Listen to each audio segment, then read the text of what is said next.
Alright, guys. This is me. Mater, a.k.a. Just Mater. Just Mater? This is me starting the podcast. I'm up here. And I'm here with my good friend. Oh man, you just gave him the Varg.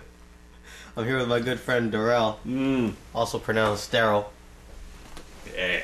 And, that's right. I'm also doing a podcast. Yeah. I am not up here.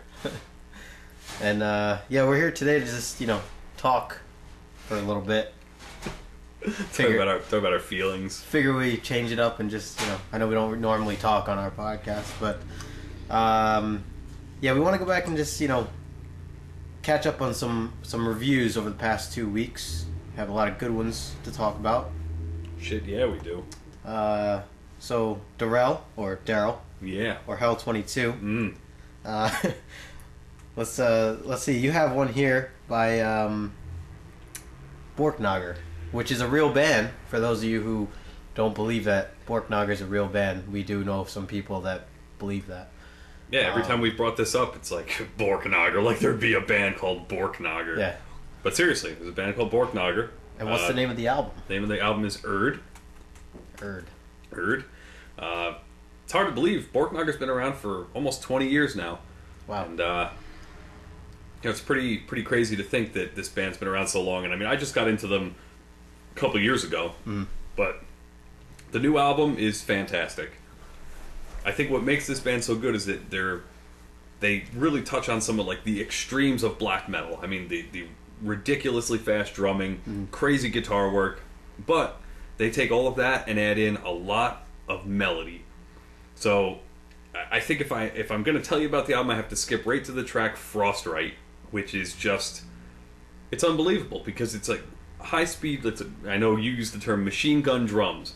The drumming is just nonstop. It's relentless. Yeah. But the vocals are all clean, and he's got great range, great tone. He can hit all the right notes all the time. And it's amazing to me. It's absolutely amazing. Not to say that the whole album is melodic, because it's not, because there's some pretty, crazy screams in there.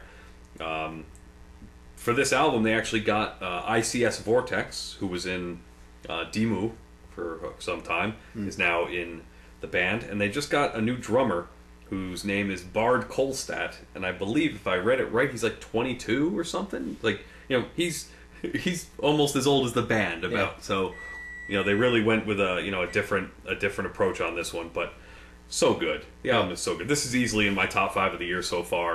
I've only got to listen to like half of it so far. I haven't been able to. And what do you think of that half? Oh, I love it.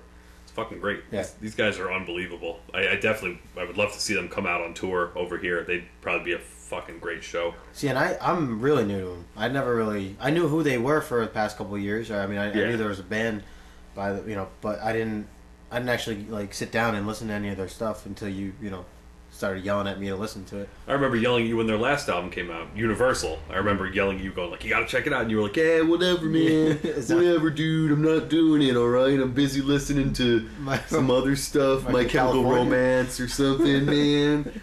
Yeah, Justin used to be a hippie from California, surfer. But anyway, that your past aside, definitely check out this Borknagar album because you're gonna fucking love it. I did have long hair. Did have long hair. Yeah. Now, Justin, otherwise known as Mermaider or Just in Time, going for the horrible puns. You did some reviews too, which is good because if I did them all, I'd be pretty pissed off. So let's start with your review of the latest album from those youngsters in Futility. Yeah, the band Futility. I love the new album. It was called The View From Here. Just came out this year. And yeah, I noticed I listed them as young in the review, but I was referring to the band not being around for too long, not their actual age, which some people took it a little differently, which I understand and makes sense. But for the record, they're not young. Yeah, they're not young at all. But this was, the band's from Australia, which I thought was pretty neat. And they're basically straight up doom metal, and they provide you with some really good depressive lyrics, depressive guitars, and they include a lot of. The growling is like insane. It really is. And I noticed that, like, I feel like they're very consistent throughout the whole album. I felt like, you know, there are some vocalists I feel like they can't, I don't know, they change their lyrics halfway through an album or something, or not their lyrics, they changed, like, their delivery in certain parts of the albums, but these guys, like, they stuck, you know, with, like, just this heavy, deep growl throughout the whole thing. And, you know, I really liked it. One thing that I did want to mention also about this album is that they did a cover of Pink Floyd's Comfortably Numb, which is... I remember you telling me about this. It's actually one of my favorite songs from Pink Floyd. Not that I'm not a big Pink Floyd fan, but so right away, that was one thing that caught my eye when I first looked at the track listing. So I kind of jumped to that first when I went to listen to the album. And I was wondering if they were going to be, you know, just try to copy Pink Floyd exactly, or if they were going to put their own twist to it, you know, which I was hoping. And they end up, you know, doing that, basically putting their own twist to it. And the guitars are mean, and the growling was just, like, insane. Like, and it sounds so good because, I mean, you know, it's a great song. But it went well. Like, imagine if Pink Floyd was more doom, basically. But I would say definitely check out the album. It's a good album. But yeah, fucking yeah. That's kind of one of those things with a cover song. There's only two ways to go. Well, there's three ways to go about it. Either you copy it note for note and just try and sound just like the band who did it, or you go the complete opposite and do your own thing, or you fall somewhere in the middle. But the ones where the band does their own thing, I think those are pretty awesome. Well, which actually reminds me, sorry, I completely forgot. On Borknagar, they actually do a Metallica cover at the end of, like, the special edition. They do Metallica's My Friend of Misery.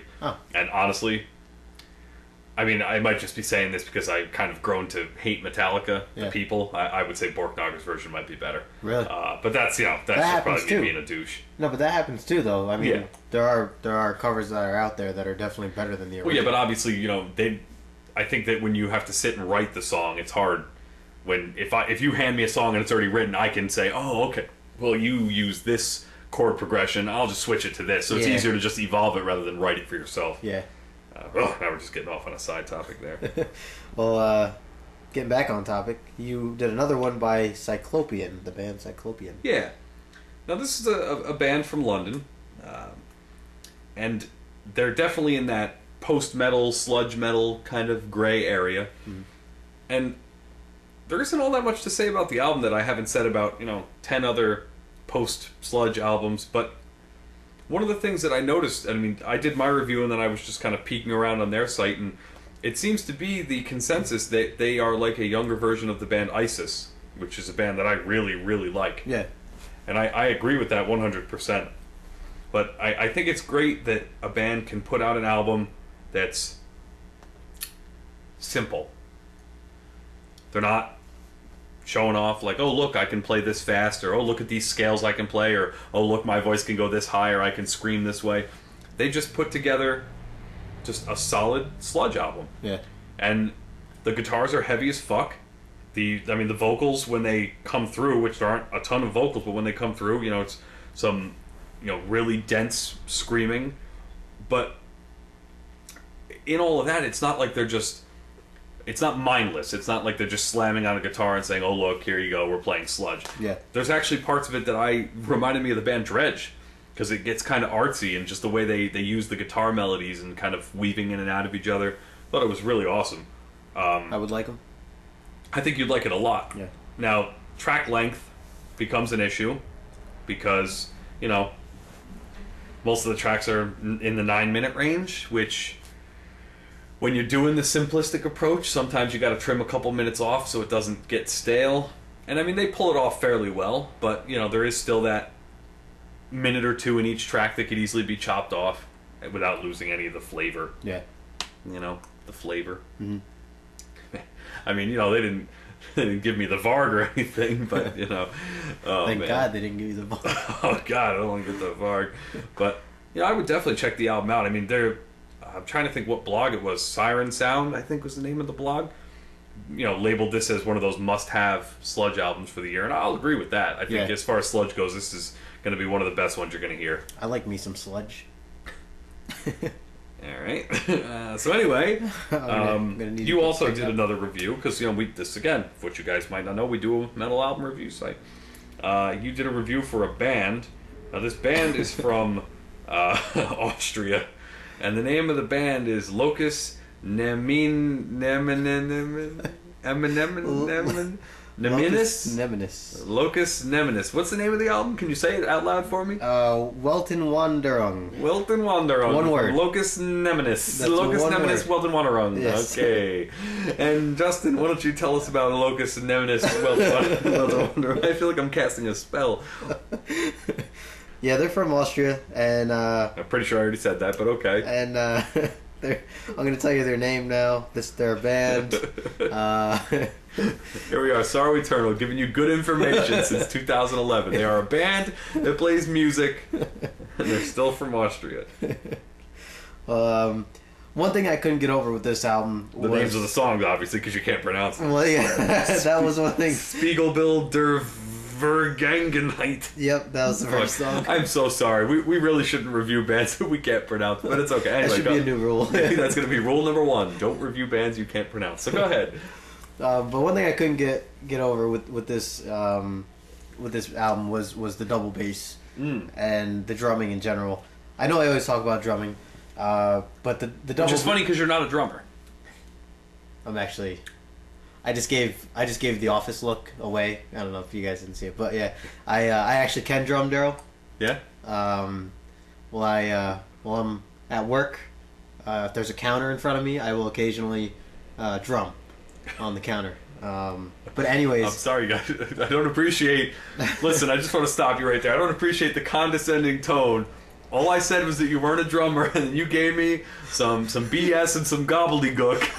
And I don't appreciate it. I've been listening to music for a lot of years, and I don't need you to tell me what double bass is. All right? So, geez. Why don't you go somewhere in Varg or something?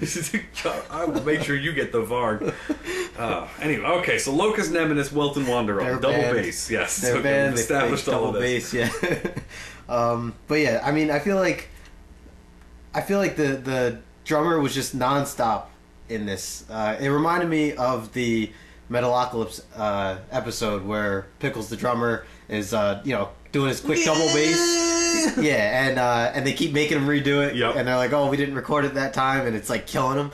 I can't imagine like how this guy's calves felt after he did this. But it's nonstop throughout the whole album.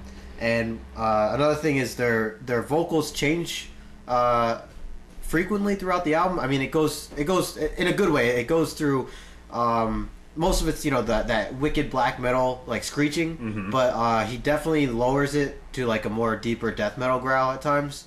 So I thought that was pretty cool to keep it changing.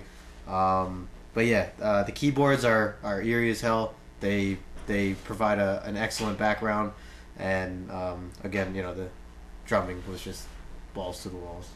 Balls to the walls. Yeah.